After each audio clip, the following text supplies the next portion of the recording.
Shalom to the nation of Israel. This is Bar Rizal coming in the spirit and power of Yahweh Bahashim, Yahweh Shai Bahashim, Racha Kwadash. Double honors to the apostles of Great Millstone and to the hopeful elect pushing his word and truth and sincerity across the four corners of the earth. This is going to be just a quick one, but an important one nonetheless. Right, so we're going to go into like donations and offerings, right? So just basically giving what you can give, right? I'm not sure if this is the right definition I'm going to go to. Okay. Offering, the presenting of something to a deity. So you can think deity is the Most High, Yahweh Hashem Shai. So you present yourself like how the brothers, right? How the men of the Lord, we give our bodies as a living sacrifice, right? So going on the highways and byways, doing videos, even if it's like giving time to talk to a brother, right? Maybe he's going through something, he needs to talk to you and you talk to him. Because maybe you actually have to go do something else, but he needs to talk to you. So you sacrifice that time, right? Even if it might make you late for something, whatever, right? And you talk to him. Or, you make time for him to talk to him later, right? But as you move, giving your body as a living sacrifice, as yourself, your body, right? Because that's the one thing that the Most High is pleased by.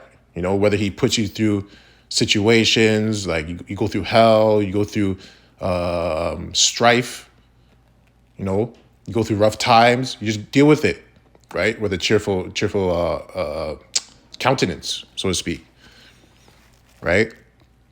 So the presenting of something to a deity. So we present ourselves as a living sacrifice unto Yahweh Hashem Shai, right? And that's pretty much it. I don't want to. There's nothing else to go into that definition. So Deuteronomy 16 and 16. 3 times in a year shall all thy males appear before the Lord thy power in the place which he shall choose, in the feast of unleavened bread, and in the feast of weeks, and in the feast of tabernacles, and they shall not appear before the Lord empty. So physically, they have to appear with their bodies. They have to appear to the Lord, right? Hence it said they have to appear 3 times, right? So they actually have to physically go there, just like we have to physically go on the highways and byways, right? We have to physically do videos, right? Sometimes you have to physically go talk to a brother. Sometimes you can do it over the phone too, right? But you got to physically do those things, right?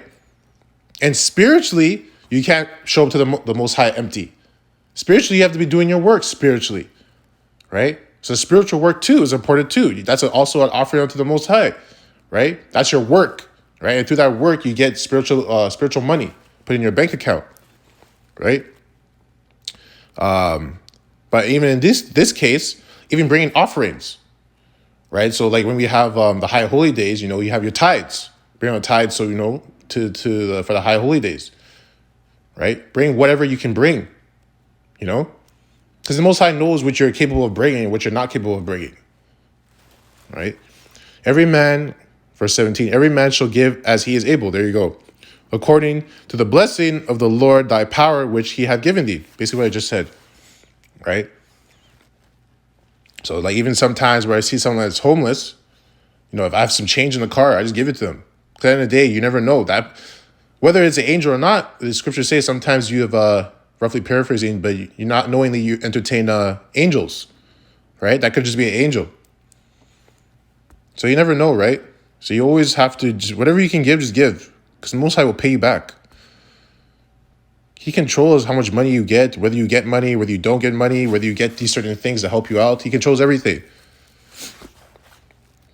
Like I said, this is going to be a quick one, but it's still an important one because, you can't be selfish. We're slaves. Beggars can't be choosers, We're in a state of begging and pleading and praying and suffering and enduring. We're slaves. So like you can't be picky about offerings. If you have it, give it. If you don't, you can't give it. It's very simple. Acts 20 and 35, I have shewed you all things, how that so laboring ye ought to support. There you go. Wow. I have shewed you all things, how that so laboring ye ought to support the weak, and to remember it, and to remember the words of the Lord Yahweh Shai, how he said, it is more blessed to give than to receive. Right? Let me read that again. I have shewed you all things, how that so laboring, because like I say, we're slaves, we're working, you ought to support the weak. Right? So there's someone, like I said, that's in this like weak state, maybe they're going through something, even your time can support them. Or if someone, is low on money, if you have money, you help them out. That can help them out. Right? If someone is below you, right, spiritually, you can give them like your knowledge, wisdom, understanding. You can give them information on how to deal with the situation. Even that's supporting them. There's a lot of ways to support the weak. And to remember the words of the Lord Yahushua, how he said, it is more blessed to give than to receive. Right? So giving your body as a living sacrifice in all things. Right? So now we're going to go to Leviticus. I said, let's make this quick, but to the point. Leviticus 19 and 11. Oh, slack.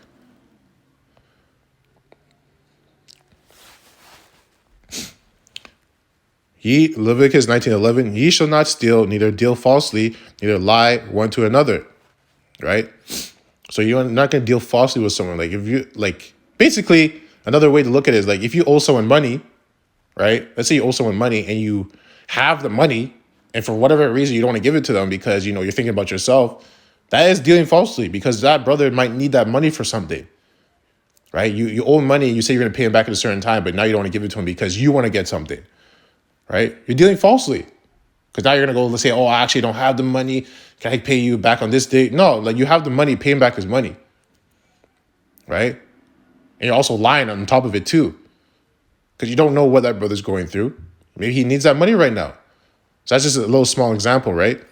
And then you can jump to verse 13.